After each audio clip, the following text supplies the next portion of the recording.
warahmatullahi wabarakatuh. Perkenalkan, saya Karmila Kaharatunisa dengan NIM 1001111823804.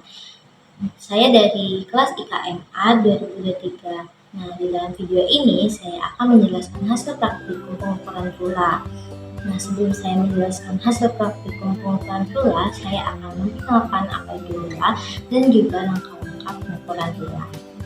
Apa sih itu rula? Nah, rula itu adalah suatu metode penilaian postur untuk menginvestigasi gangguan pada anggota tubuh badan bagian atas. Nah, metode rula ini pertama kali dikembangkan oleh Lin dan Nagel pada tahun 1993. Adapun langkah-langkah melakukan analisis postur tubuh dalam bekerja menggunakan metode rula.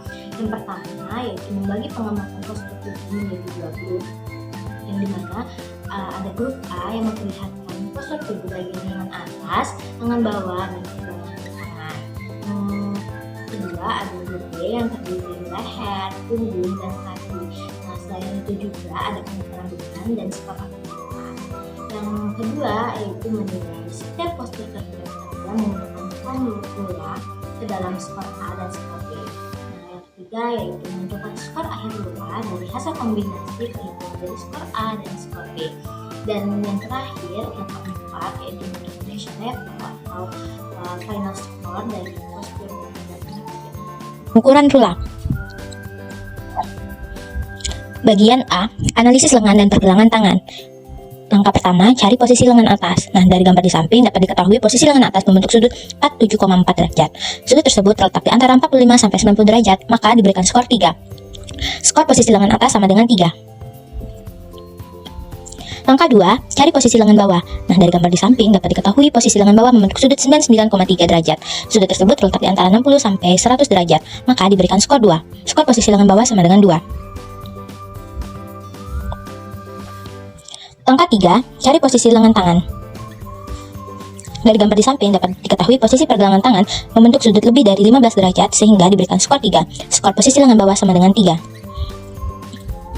Langkah 4, rotasi pergelangan tangan. Dari gambar di samping dapat diketahui rotasi pergelangan tangan pekerja tidak menyamping berlebihan, maka diberikan skor 2. Skor rotasi pergelangan tangan sama dengan 2. Langkah 5, perhatikan skor postur tubuh pada tabel A.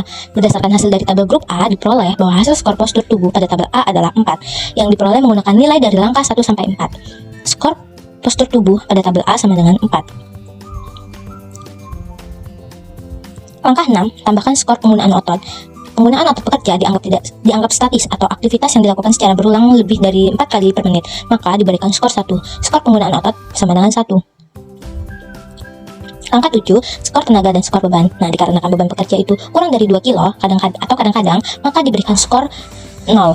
Skor tenaga atau skor beban sama dengan 0. Langkah 8, temukan hasil pada tabel C. Nah, untuk mendapatkan skor lengan dan pergelangan tangan dapat dilakukan dengan cara menambahkan nilai dari langkah 5 sampai 7, maka diperoleh skor lengan dan pergelangan tangan adalah 5. Skor lengan dan pergelangan tangan sama dengan 5. Selanjutnya, bagian B, analisis leher, posisi badan, dan kaki. Langkah ke-9, cari posisi leher. Nah, dari gambar di samping dapat diketahui posisi leher pekerja membentuk sudut 18,4 derajat. Nah, dari posisi tegak lurus punggung dapat diartikan bahwa sudut tersebut terletak di antara 10 derajat sampai 20 derajat, maka diberikan skor 2. Langkah ke-10, cari posisi badan. Nah, dari gambar di samping dapat diketahui posisi tubuh bagian atas pekerja tegak lurus dan tubuh pekerja tidak berputar maupun dimiringkan sehingga sudut 0 derajat, maka diberikan skor 1. Skor posisi badan 1. Cari posisi kaki. Nah, cari posisi kaki ini jika tungkai dan kaki menopang itu diberikan skor 1, jika tidak diberikan skor 2. Dari gambar di samping dapat diketahui posisi tungkai dan kaki pekerja ditopang oleh kursi, maka diberikan skor 1. Skor posisi kaki 1. Langkah ke-12, perhatikan skor postur pada tabel B. Berdasarkan hasil dari tabel grup B, diperoleh bahwa hasil skor postur tubuh pada tabel B adalah 2, yang diperoleh menggunakan nilai dari langkah 9 sampai 11. Skor postur tubuh pada tabel B sama dengan 2.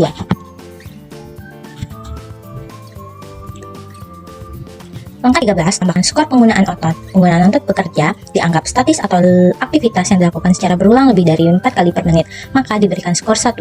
Skor penggunaan otot 1. Langkah 14, skor tenaga atau skor beban. Dikarenakan beban bekerja kurang dari 2 kilo atau kadang-kadang, maka diberikan skor 0. Skor tenaga atau skor beban 0. Langkah 15, temukan hasil pada tabel C. Untuk mendapatkan skor leher, posisi badan, dan kaki dapat dilakukan dengan cara menambahkan nilai dari langkah 12 sampai 14, maka diperoleh skor leher posisi badan dan kaki adalah 3. Skor leher, posisi badan dan kaki sama dengan 3.